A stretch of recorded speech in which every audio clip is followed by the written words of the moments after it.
I didn't know much about this movie beforehand. All I did know is the behind the scenes of this movie made it sound like it was a dumpster fire.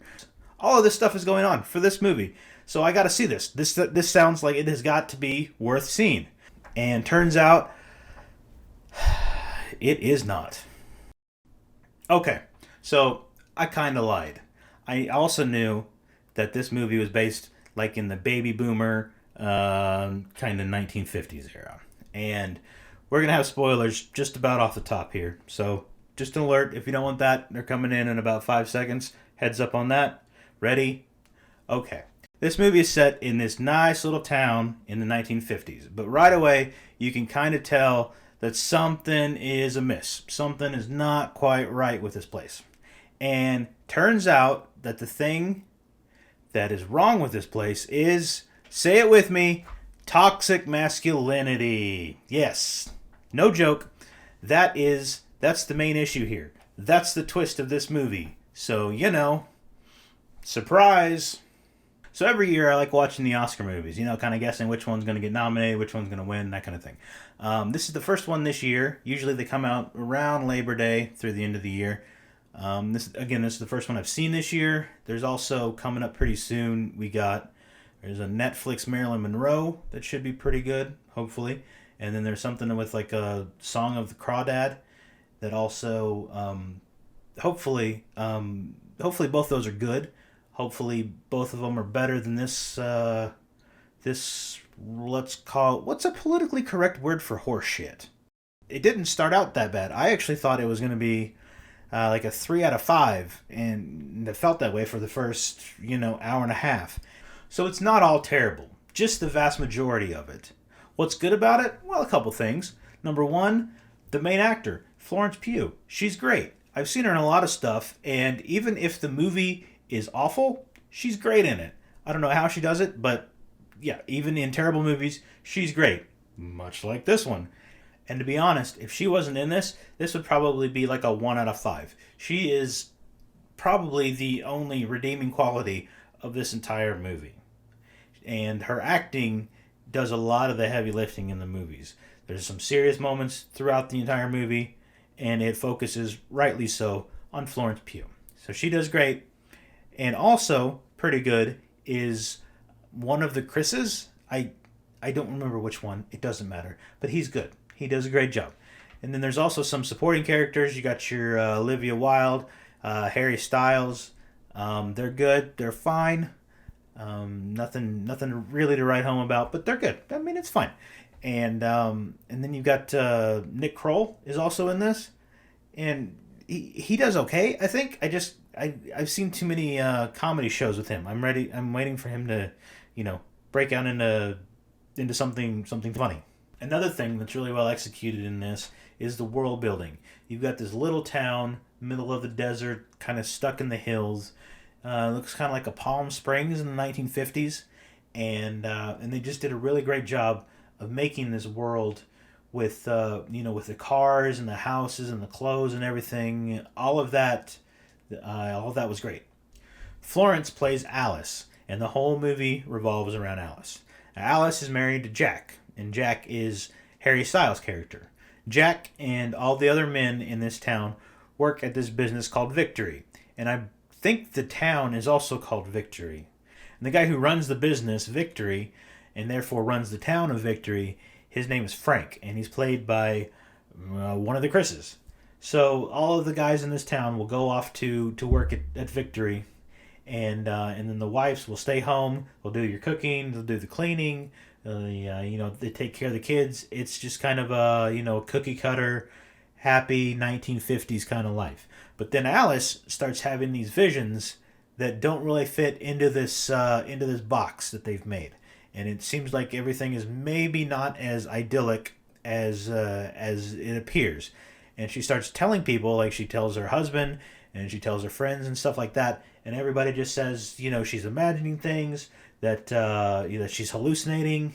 So this goes on for a good chunk of the movie, and this particular part, the first like 90 minutes of it is pretty well executed, where we're trying to figure out what the hell is going on at the same time that Alice is questioning everything. And then there's this scene, I think my favorite scene of the movie, and this is they're like a dinner, and there's like 10 people there, and all of a sudden Alice and Frank have this kind of verbal face-off where they just start arguing, and everyone else is really awkward. But you can tell that Florence Pugh and one of the Chris's, they're just acting their asses off in this one. And again, up to this point, I think it's about a 3 out of 5. But you can tell, oh, something's going to get revealed here, and it's either going to make or break the movie. And it didn't exactly make it. So here comes a twist. We find out it's not the 1950s after all. Instead, it's just modern day. And Harry Styles, his character Jack, he's kind of a dork, like a nerd, underachiever, whatever you want to call it. He's dating Alice in real life, and she is a nurse, maybe a doctor. She works in a hospital, but Jack decides to kidnap her and literally ties her to the bed, kind of hijacks her brain, and puts her into this program where they both live in this 1950s kind of dream world, and he goes off to work, and she just stays home as a doting housewife. Now the program was designed by Frank, who also runs this make believe town, the make believe business, and all that. And I think he's some kind of like motivational speaker, maybe like a cult leader or something, because Harry Styles' character, when they show him in the real world, he's watching something, either like a podcast or a website, where this guy is talking about his idyllic make believe 1950s town.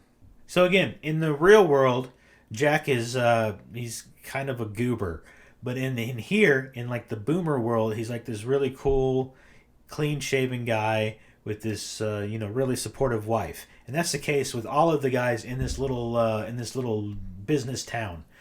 They all have kidnapped their significant others, or I think maybe even just like strangers that they just think are attractive, and they've plugged them into this world.